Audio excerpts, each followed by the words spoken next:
More than a week pa lang mula nang mag-world premiere, feeling loved and appreciated na sina Dingdong Dantes and Max Collins dahil sa good feedback sa series nilang The Master Cutter. At may hint pa silang ibinigay sa mga eksenang di dapat palampasin. Makichika kay Nelson Canlas.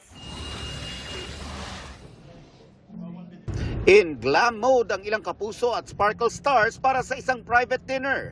Spotted ang mag-asawang Marian Rivera at Dingdong Dantes, pati na sina Max Collins, Gabby Garcia at ang fresh from Spain na si Ruru Madrid.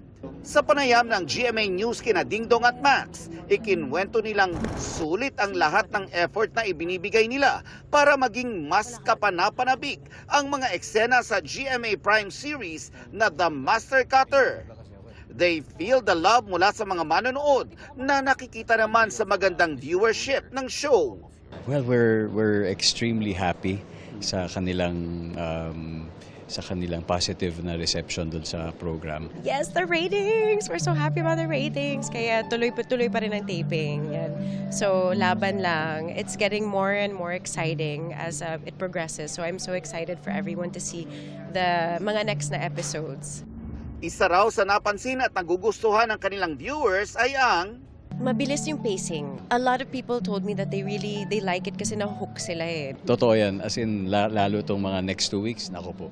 Dito nalalabas lahat ng mga characters na hindi nila nakita in the first 2 days.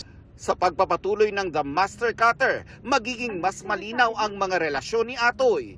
Kung kagabi na ibalik na ang imahe ni San Antonio, ano ang magiging kapalit nito kay Atoy?